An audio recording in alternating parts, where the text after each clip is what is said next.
Hello, welcome to another Maximum Power Up video. I'm Paul. Today I'm going to be having a quick look back at another magazine for a console not really touched upon too much. Probably just had the odd passing, mention. But I'm going to get to that in a little bit. Just quickly, I've just managed to get a couple more games towards my, growing collection. First of all, just literally picked these up from a local charity shop, paid £2 for the 4 of them, and basically what I picked up is, not really a fan of these games, but I needed to make up the buy one get one free, Need for Speed Carbon on PS2, and again comes with disc instructions and the little EA catalogue. So, like I said, I'm not really a fan of those, but I suppose, give it a try for 50p. Also, managed to pick up Grand Theft Auto 3 and also Grand Theft Auto San Andreas. I remember how popular this was when it came out in 2004, I think it was looking at Game Station. Like a lot of my stories, I spent a lot of time looking there. Also, with Grand Theft Auto 3, it's got... Well, that's wrong because it's got the San Andreas map in there, but it has got, literally this is the first time I've opened it, a very, very, very faded receipt, 12th of the 1st 2002, costing £40. But yeah, it's got the instruction manual, and it's also got, just open that up, the map / poster in really good condition, because every time I've found it on the car boot it's usually been missing something, so quite happy to get that with everything included. And with San Andreas, still got the manual in very good condition, and what I thought was missing originally when I quick flick inside this box, the map as well. So £1 for those two isn't that bad, and to make up the other game with Need for Speed Carbon, got one of the few racing games that I do absolutely love, Burnout 3 Takedown, which is an absolutely fantastic game. Played this with Phil up in Blackpool last week, and he absolutely battered me on it, but I'm going to get some practice in. I'm going to play Phil again at this, and I'm going to get a damn sight better at these crash junctions again. I spent so much time playing this when it came out, so it's time to return to it and get a lot better. But yeah, absolutely fantastic game and a bargain at 50p. Right, Super Nintendo pickup. I actually had this delivered just over a week ago, but I only just managed to bring it back from work. It is quite battered though. Super Punch Out. And I put it on. I put it in a sleeve protector because this is what's quite annoying with eBay at times. It says it's good condition, but it obviously didn't come with a white inlay. So I obviously just bought one of those cheap couple of pounds off eBay. They do come in handy.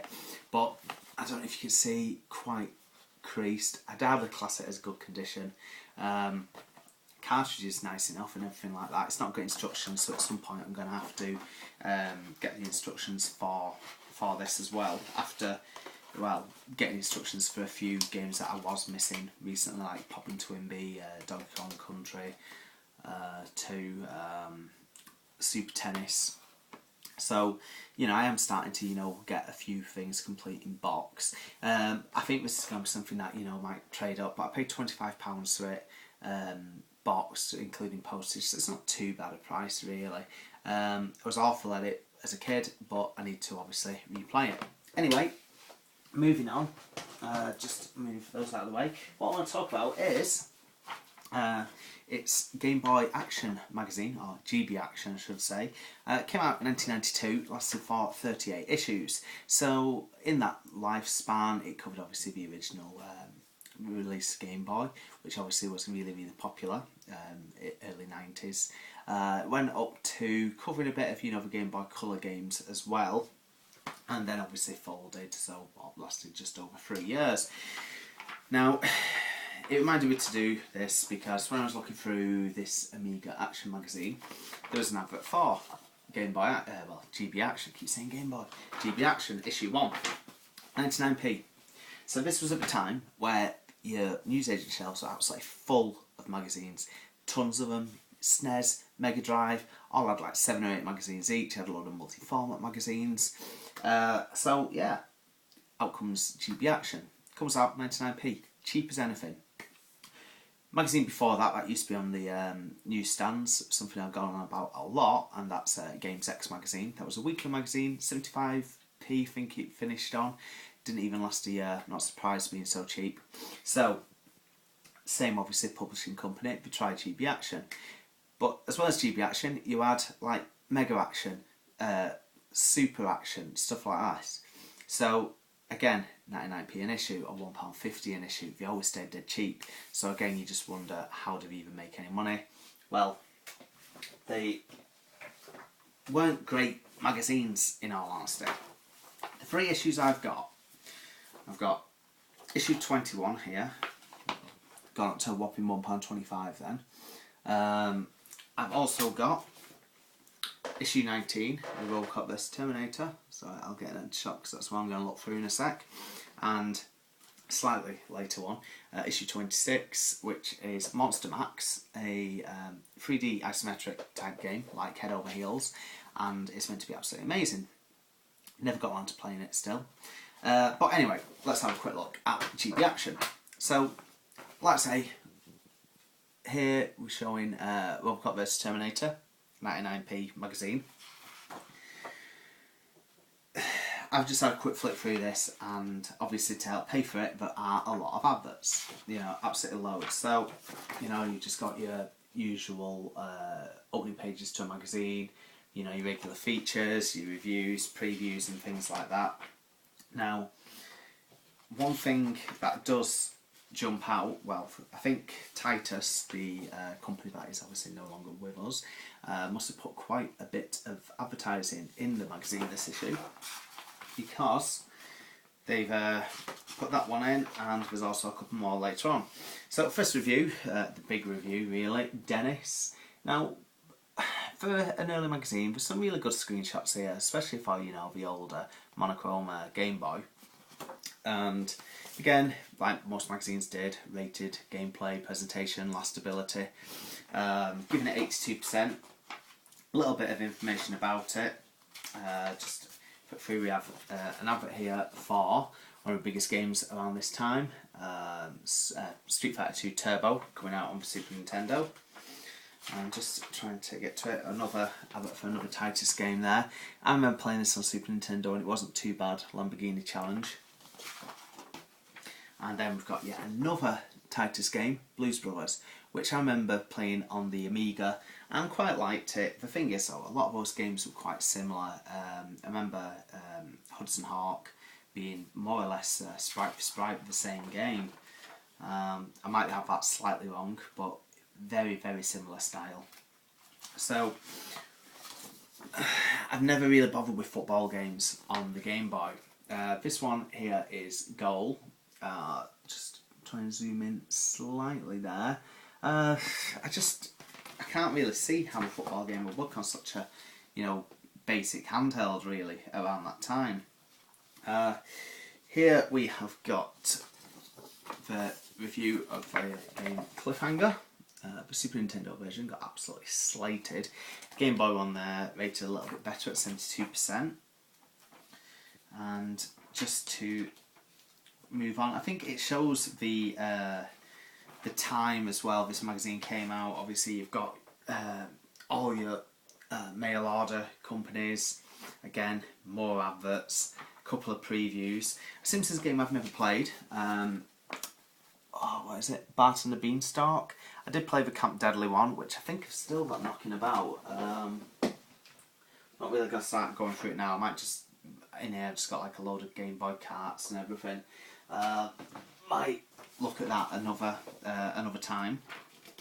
You've also got, which was absolutely massive at the time, and being a fan of Super Play, they feature a lot of it, the old manga cartoons, well, anime, which was really, really popular over here in, well, England and obviously the UK. Anyway, for cover story here, we have got Robocop versus Terminator. Jesus Christ. Sorry, that just shows how little I've spent looking at that. Robocop vs Terminator on the Game Boy. I love Robocop vs Terminator. I mentioned it in my last video. Well, one of my videos, sorry. That the Mega Drive version is absolutely fantastic. The Game Boy version, however, Robocop looks like a small child here. Yeah, I can't see how that'd even work. But, you know, all credit to him for trying.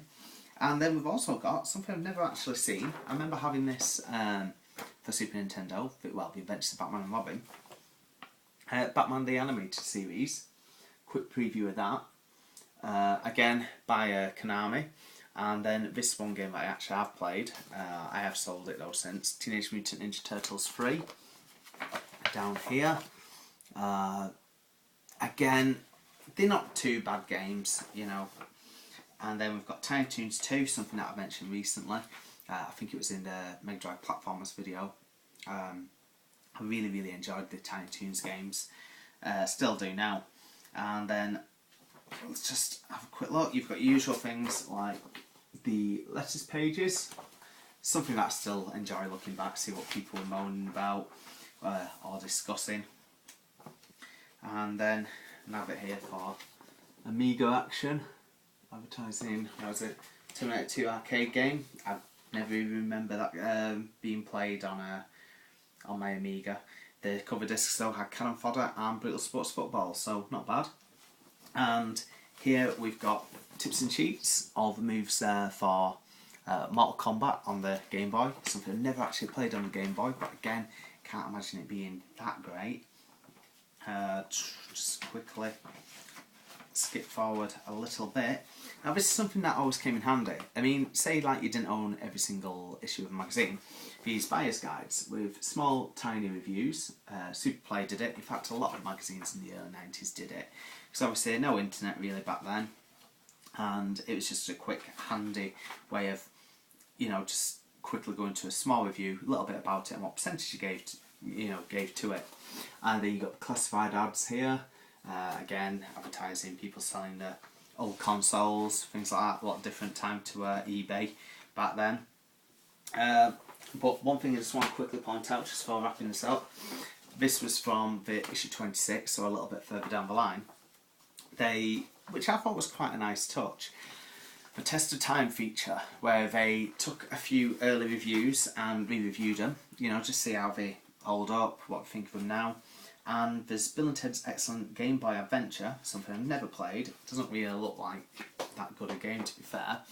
We reviewed this back in issue 1, giving it 90%, but we say it's still not bad now, giving it 3 out of 5 for, well, for a review score.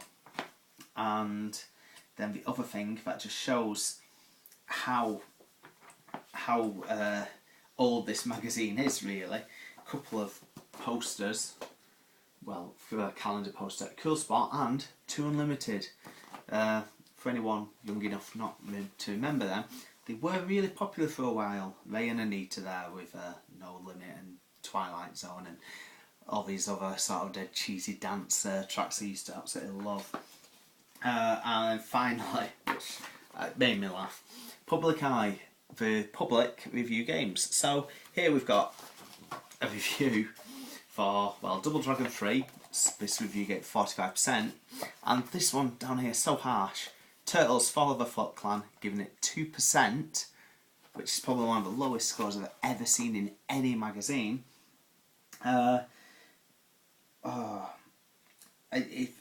It's just basically, looking at it, it's such a bad review, you know, because we don't actually give many reasons, just say that we just didn't like it, no one should like it, you know, just really ripping into it. But over next month, again, showing the time, more 2 Unlimited. So that's 2 months 2 Unlimited in a Game Boy magazine. Do expect that more in Smash Hits, to be honest, but there you go, what do I know. Anyway, that's everything. That's a quick look at GB Action. I almost said Game Boy Action again. not a bad magazine, but I think it just shows the time it came out, you know, like early to mid-90s, because it had totally gone by 95. Anyway, keep checking in. Please subscribe to the channel.